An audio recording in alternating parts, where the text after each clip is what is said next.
वो जब भी थक कर घर लौटता था, माँ पहले से दरवाजे पर खड़ी होती थी। बिना कहे सब समझ जाती थी।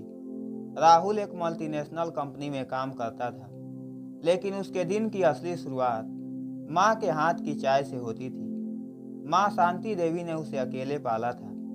पति के देहांत के बाद समाज की हजारों उंगलियों के बीच राहुल की जिंदगी अब चमकदार हो चली थी, लेकिन माँ के चेहरे पर वही पुरानी झुर्रियाँ थीं, त्याग की, दर्द की और प्यार की गवाही देती हुई।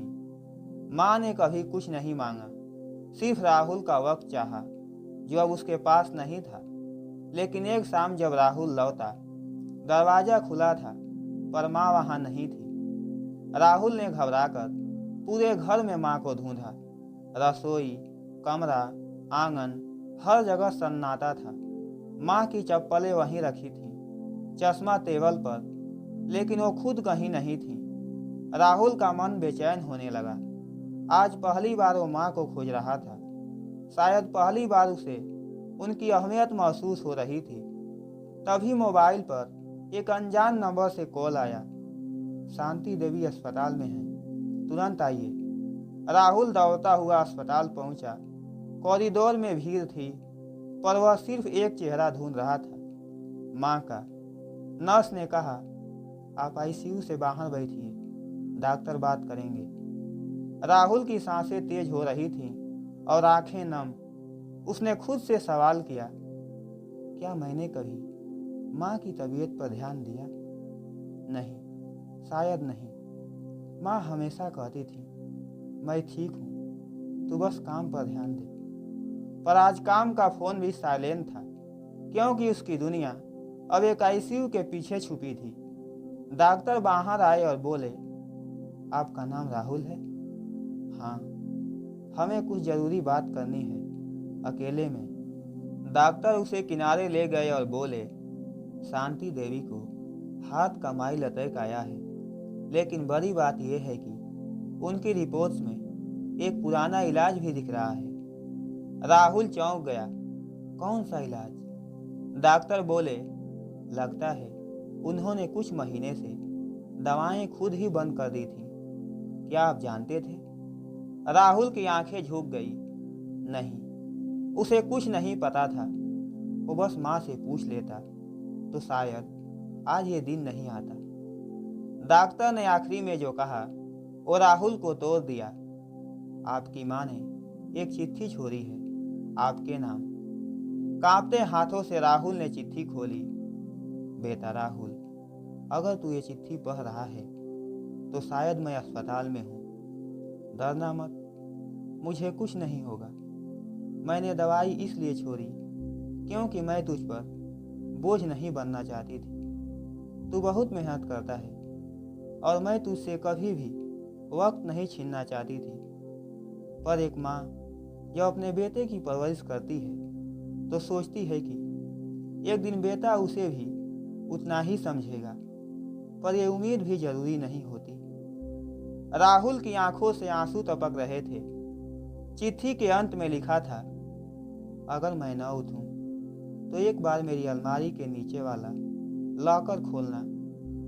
राहुल घर आया, अलमारी खोली और नीचे झुक कर लॉकर निकाला। चाबी हमेशा वहीं रखी होती थी, माँ के तकिए के नीचे। लॉकर खुला तो उसमें सिर्फ एक लाल रंग का रिबन में बंधा पैकेट था। उसमें पुराने खत थे। माँ ने हर साल उसके जन्मदिन पर एक चिट्ठी लिखी थी जो कभी नहीं दी। हर खत में सिर्फ प्यार, आशीर्वाद और एक दर्द था, राहुल की बेरुखी का। लेकिन आखिरी चिट्ठी में कुछ और भी था, एक बैंक की रसीद और एक चौंका देने वाली रकम। बैंक की रसीद देखकर राहुल स्तब्ध रह गया। माँ ने उसके नाम एक फिक्स डिपॉजिट कर रखा था, 15 लाख रुपए। राहुल की आंखें फिर छलक गईं। जिस माँ को वो महीने का खर्च देने में संकोच करता था, वो माँ हर महीने उसकी छोटी छोटी चीजों पर बचत करके इतना जोर गई थी। रसीद के साथ एक पर्ची भी थी, बेटा, ये रकम तेरी शादी में काम आएगा। जब तू किसी को अपनी जिंदगी में लाए तो उसे मेरी तरह समझना। राहुल अब खुद से नजरें नहीं मिला पा रहा था, पर तभी अस्पताल से फिर कॉल आया, आईसीयू में हालत बिगड़ रही है। राहुल फिर अस्पताल पहुंचा। आईसीयू की खिड़की से माँ की आंखें दिखी, अध खुली सी। नर्स ने कहा, वो बार बार आपको पुकार रही हैं। राहुल भागा, उनका हाथ पकड़ा। माँ, प्लीज कुछ मत कहो, मैं समझ गया हूँ, अब सब ठीक करूँगा। शांति देवी मुस्कुराई और धीरे से बोली, बेटा, परवरिश का कर्ज कभी चुकाया नहीं जाता, बस महसूस किया जाता है। और फिर उनकी धड़कनें मॉनिटर पर धीमी पड़ने लगी। राहुल चीख पड़ा, डॉक्टर, मेरी माँ को कुछ नहीं होना चाहिए, प्लीज। डॉक्टरों की टीम दौड़ी। कुछ ही मिनटों में कोशिश करने के बाद एक धीमी सी बीप सुनाई दी। माँ की धड़कन वापस आ गई थी। राहुल को आईसीयू में जाने दिया गया। उसने माँ का हाथ पकड़कर कहा, अब मैं तुम्हारे बिना कहीं नहीं जाऊंगा। माँ ने थकी हुई मुस्कान दी, जैसे कह रही हो, अब समझ आया। राहुल ने उसी वक्त अपने ऑफिस को फोन किया, मैं 1 महीने की छुट्टी ले रहा हूँ, माँ के साथ वक्त बिताना है। अब माँ भी अस्पताल से डिस्चार्ज हो गई थी। राहुल ने पहली बार माँ के लिए व्हील चेयर खरीदी, नर्स रखी और घर को एकदम साफ सुथरा किया। उसने अपने हाथों से माँ को खाना खिलाया। वो हर बात पूछता, दवा ली, नींद आई, चलो आज तुम्हारा पसंदीदा धारावाहिक देखें। घर में फिर से रोशनी लौट आई थी, वो रोशनी जो सिर्फ माँ की हंसी से आती है।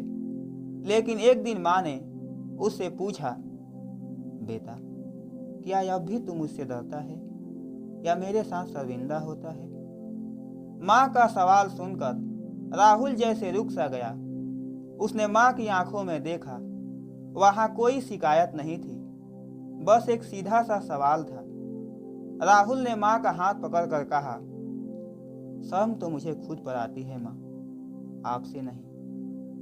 मैं जो बना हूँ वो आप ही की वजह से हूँ, पर आज तक मैं आपको अपने साथ बैठा नहीं सका, न दोस्तों के सामने न ऑफिस में। माँ मुस्कुराई, बेटा, अब तो सुधर गया है, बस इतना ही काफी है मेरे लिए। लेकिन माँ ने जो अगली बात कही, उसने राहुल को फिर से चुप कर दिया।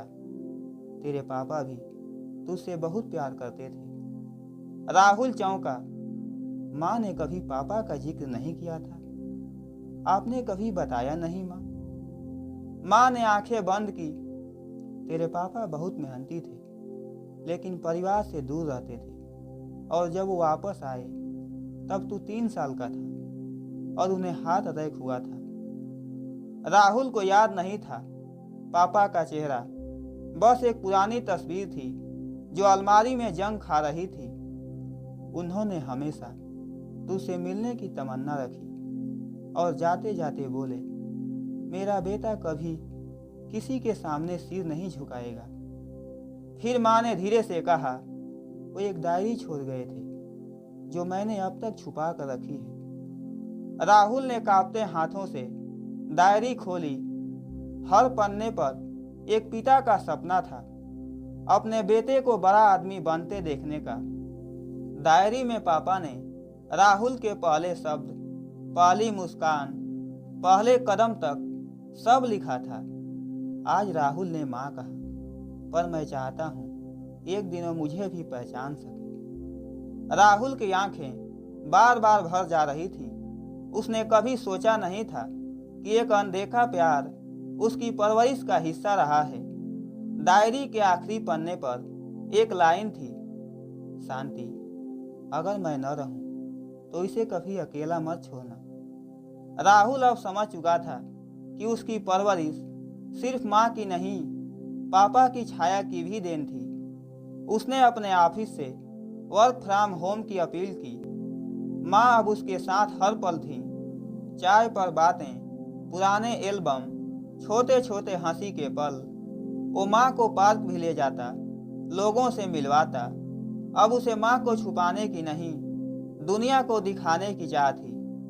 एक दिन राहुल माँ को पार्क ले गया तो माँ की आंखें एक वृद्ध महिला पर जाकर टिक गईं। वो औरत माँ की पुरानी सहेली थी, पर नजरें चुराकर निकलने लगी। राहुल ने माँ से पूछा, ये कौन थी? माँ ने धीमे स्वर में कहा, ये मेरी वही सहेली है जो विधवा होने पर मुझे ताना देती थी और कहती थी, अब बेटा भी तेरी नहीं सुनेगा। राहुल का मन द्रवित हो गया। उसने माँ का हाथ थामा और कहा, चलो माँ, आज मैं दुनिया को दिखाऊं कि आपने कैसे परवरिश की है। माँ की आंखें भर आई। बेटा, अब तू मेरा अभिमान है, मेरा संघर्ष नहीं। राहुल ने घर की दीवारों पर माँ के पुराने फोटो लगाए। एक में माँ खेतों में काम कर रही थी, एक में उसे गोद लिए हंस रही थी। अब हर कोने में माँ की मेहनत की कहानी थी। राहुल के दोस्तों ने पहली बार उसकी माँ से मुलाकात की और सबने एक बात कही, सर, आज आप जो भी हैं वो अपनी माँ की वजह से हैं। राहुल ने माँ को पहली बार खिलखिलाकर हंसते देखा। सब कुछ ठीक चल रहा था, लेकिन उसी रात माँ की तबीयत फिर से अचानक बिगड़ गई। एम्बुलेंस की आवाज, हॉस्पिटल की लाइट्स और राहुल की घबराई सांसें, सब कुछ फिर से दोहराया जा रहा था। डॉक्टरों ने आईसीयू में माँ को एडमिट किया। राहुल रो नहीं रहा था इस बार, वो माँ का हाथ थामे बैठा था। माँ, तुमने मुझे चलना सिखाया, अब मेरी बारी है तुम्हें संभालने की। माँ की आंखों में शांति थी और शायद भरोसा भी। तभी डॉक्टर ने बाहर आकर कहा, अब उनका हर पल कीमती है, जो कहना है कह लीजिए। राहुल माँ के पास बैठा। उसने माँ की बालों में हाथ फेरा। माँ, मुझे माफ करना, मैंने बहुत देर कर दी तुम्हें समझने में। माँ ने मुस्कुरा कर कहा, नहीं बेटा, माँ की परवरिश तभी सफल होती है जब बेटा खुद गलती समझे, और तूने तो उसे सुधारा भी। राहुल ने माँ का माथा चूमा। माँ, अब तेरा कर्ज नहीं, तेरा नाम जीऊंगा। माँ की आंखें बंद हो गईं, पर होठों पर वही मुस्कान ठहर गई। दोस्तों, बच्चे बड़े होकर इस दुनिया की चकाचौंध में माता पिता को भूल जाते हैं कि माता पिता ने उसे कैसे पाला और उसके लिए कितना संघर्ष किया। ये सारी बातें भूल जाते हैं, जबकि ऐसा नहीं करना चाहिए। दोस्तों, कहीं आप भी ये गलती तो नहीं कर रहे हैं? अगर कर रहे हैं तो अपने आप में सुधार कीजिए। और मेरे प्यारे दोस्तों, ये कहानी आपको कैसी लगी? आप अपनी राय कमेंट बॉक्स में दे सकते हैं।